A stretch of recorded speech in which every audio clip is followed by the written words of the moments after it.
For the Buffalo Bills, and it's sort of a continuation of the first segment here, the Bills in this Flores situation don't come off all that well either. Well, I mean, I get that Joe Shane, the new GM, who was the assistant GM in Buffalo, is the one that royally. I mean, he broke the Rooney Rule and got caught. All right, but here's the thing, and I don't want this to sound like a defense. So the story in the lawsuit goes that the Mara family, who owned the Giants, reached out to Flores immediately after they fired Joe Judge, and then a couple weeks later they hire Shane, and that moves on. I understand why a guy who was in a building with someone like Brian Daboll would be leaning to make that hire. It doesn't make it right that he doesn't go outside and make other hires, but even if you sit down with Flores in a good faith interview where you have your idea open, I understand why someone that you work so closely with, who has had some of the most successful offenses in the NFL the last couple of years, would be the person that you're leaning towards.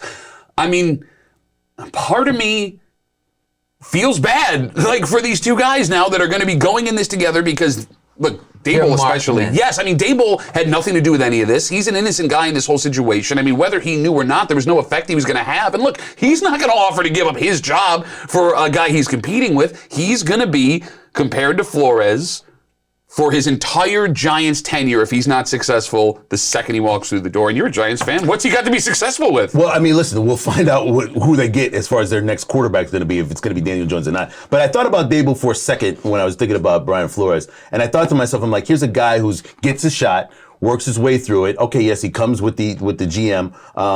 I'm not sure if that was a deal beforehand or afterhand because the timeline's all jumbled up. So now the Maras were interested. So okay, we can get Flores here. Let's find out. We get a new GM. GM's like, hey, I got this guy, offensive guy. I think we can work well. You bring him in. Okay, he's now your head coach. Maybe you thought about Flores beforehand, or maybe they wanted Daboll and they wanted the GM. Like, we don't know how it plays out. So now is all these different timelines of communication. I think Daboll will be fine, but he can't wait for the first game of the year because that's when your record now starts. We'll wait and see what happens with that going forward. What are you going to do with Ken Dorsey now, with your offensive coordinator? I'm excited about Ken Dorsey as the offensive coordinator. You guys aren't excited about Ken Dorsey? He was a hot property. I mean, apparently they say in addition to the Giants, where Daboll wanted to bring him on, he apparently had, 3 other interviews with teams that wanted to hire him as an OC. If you want to eventually be a head coach, you look around the league at open offensive coordinator positions. Of course you're staying with Josh Allen. Are you out of your mind? I mean, look, we're going to find out real fast whether Josh Allen was a product of Brian Daboll's offense or Brian Daboll's offense was a product of Josh Allen. What do you think? Well, I mean, look,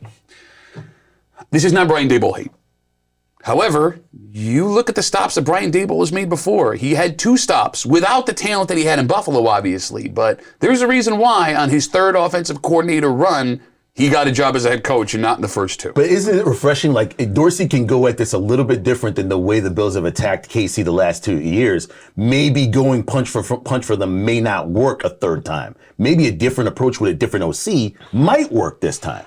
So he had some influence. I mean, he's the quarterback's coach, and he and Allen certainly know each other really well. And the interesting thing now is he becomes offensive coordinator with essentially a finished product. Yeah. Well, I mean, making the suggestions and then making the call, it's 2 different things. So this is going to be very interesting to go forward. Now you've got a burning desire for both Allen and Diggs, if Casey's there again, and you face them again, to go there or hopefully have them come to Buffalo and play that game. There is a lot of pressure, though, right? The success that the Bills' offense has had the last couple of years has been enormous. You're going to have to fill a couple of roles here. Cole Beasley probably won't be back based on his cap number. Emmanuel Sanders may not be back. You're going to have Gabe Davis now officially stepping into that number 2 role, which, ask Alvin Harper, is a very hard thing to do, to go from 2 to 3 or 3 to 2 or 2 to 1, right? Mm-hmm. Like, any cracks in this offense, any regression that looks like regression anyway, is going to fall solely at the feet of Ken Dorsey. The pressure is on this kid. It's Super Bowl or bust next year. I say kid, he's like 40. But it's Super Bowl or bust next year, and it's all on him. You'll be calling 40-year-olds kids in a very short period of time. Listen, let's not talk about your nightmares. I'm still young.